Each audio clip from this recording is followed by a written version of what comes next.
Look, it took a long time to get here. I climbed up hill in a snowstorm with no footwear. It seems like Drumatic just popped up out of nowhere. Yo, what's up, fam? It's your boy Drum, and you know I've been staying on top of this whole Eminem, MGK beef and all that. But today we got a new special surprise that I did not see coming. If you know about Sway and Tech, you know they go way back. It's an old radio show. Sway's the man. He's been one of the biggest hip-hop influences as far as like hosts and DJs and all that stuff for many, many years. So shout out to Sway. Anybody that knows hip-hop knows who Sway is. I used to listen to the Wake Up Show all the time, and Sway would have all these dope MCs come to the station and just spit bars. It was like Team Backpack on the radio way before Team Backpack, you know what I'm saying? So, but this whole Eminem thing has got people really thinking, like, is he going to come back to this? Is he not going to come back to this? Is this a publicity stunt? Is this all just some kind of game? Like, no one really knows what's going on. I do think he's going to come back. I do think it's kind of a publicity stunt. So it really just kind of, I mean, I think maybe a little bit of truth in all of it. But this interview was really interesting. I just want to touch on a few things. Now, he comes out, he's got a lot of respect. He gets an autograph from Sway, which is really cool because, hey, he's looked up to Sway for a long time. Like I said, before he was ever big, he was going and doing freestyles over there with Sway. So he gets an autograph from Sway. You know, that's just kind of a good look. He shows respect to the culture. He always has. That's what M does. But what I found really interesting is he starts to talk about review and reactor guys on YouTube. And how, you know, if they're going to form opinions about him, he should be able to form opinions about them. I mean, I agree. It's kind of like when people have different opinions in the comments. How can I get mad at you? That's your opinion. It's when you start calling names or getting racist or petty and just being a dickhead is really when I get mad. But other than that, I don't care what you say. Like, you have a right to your opinion. If you disagree with me, it's okay. Let's talk it out. That's the problem we have in the world today. People don't want to just talk things out. Let's sit at a table and have a conversation.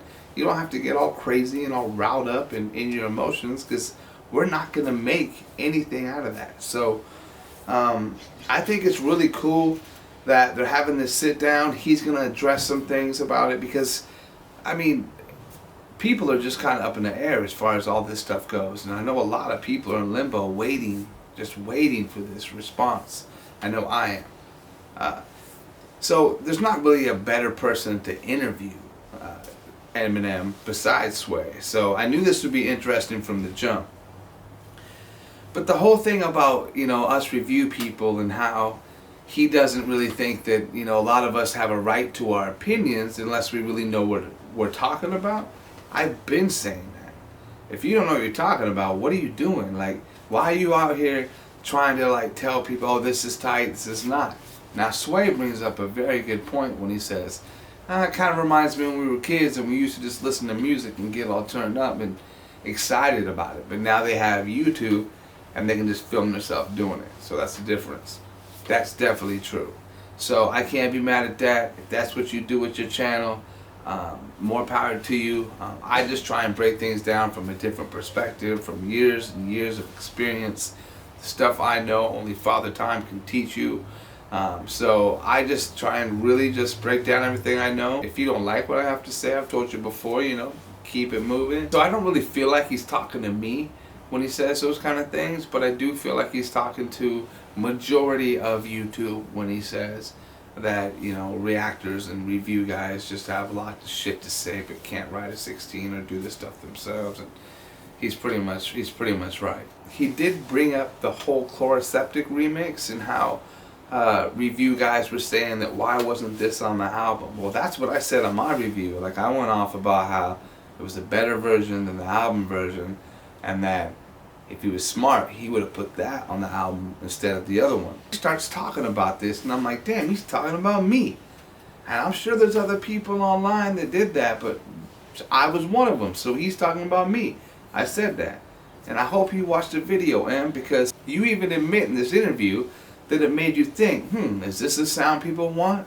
It is, bro. We live in a different world, so even even though the music you make is good and people are really hard on Revival when they probably shouldn't have been, they just want a different sound from you now. So that's why when you dropped Kamikaze, it was amazing to people, because you modernized your sound and made it for the people. So now everyone's like, wow, he's incredible. He is. Do we have Eminem haters out there? Lots of them. But at the end of the day, I think M's going to come back. He's going to do his thing. At least he's given us a little something in this interview. Another thing about the interview that I thought was interesting is he talked about the whole Joe Budden situation. I do get a lot of people that comment on my Joe Budden video when I talked about it that they don't know who he is. Well, Joe Budden used to rap way back in the day. And like the biggest song you ever had was a song called Bump, Bump, Pump It Up. Old song. And it was in the 90s. And he had his little run. And now he does like podcasts. And he drops mixtapes every once in a while. And to be honest, he's a good rapper. If you like MCs and you're really just kind of a more East Coast hip hop type of person, I think you should check out Joe Budden. He's pretty good. Now, with that being said, he likes to go on record and on YouTube and kind of just, talk. That's what he's always done. He's opinionated, he's unfiltered, and he doesn't really care what people think. I could be rather like that myself, so I can't judge him for that. Now, because of it, he burns bridges and makes people mad, though. Eminem's been pissed at him because he made comments about how bad Revival was. And Joe Budden is on Slaughterhouse, which is a group that signed to Shady Records, which is Eminem's label. So there's a little insight to the whole beef and who Joe Budden is. He didn't say much about it, but he does. I like the fact that Sway was asking those questions that people want to know. He knew people have been waiting for these kind of answers, and so but when he brought up the Budden thing, he really kind of just derailed it and went straight to the MGK thing, to be honest with you. And then at that point, he started saying that he saw MGK online, saying some stuff about his daughter. Next thing you know, he was running like almost a campaign around his daughter, and he was like, I don't really understand what's going on. I'm gonna fuck this dude up. And he said, so that's why you're mad? He's like, nah, it's even more petty than that. It's like, I gotta respond to this dude. So that's really how he ended the interview. And at that point, I think we all know, man, oh, you gotta respond. I know they did it on purpose. I know that's how they ended the video, on purpose. But hey, it's better than nothing. We haven't gotten anything from Eminem except for a bunch of fake Eminem disses that people posting on YouTube. Other than that, I did think it was an interesting interview though. So hey, let's wait for some more Eminem. I will be doing an Eminem update here in a minute, so make sure you watch for that. I found out some stuff about that MGK and Eminem beef, so I'm going to update you in a little bit on that. So peace out. Make sure you subscribe. I'll talk to you later. Peace. I'm so meticulous with the mouthpiece. It's the main component, changing people to doubt me. It's the fuel to the fire that is starting to douse the gibberish is around outside the county.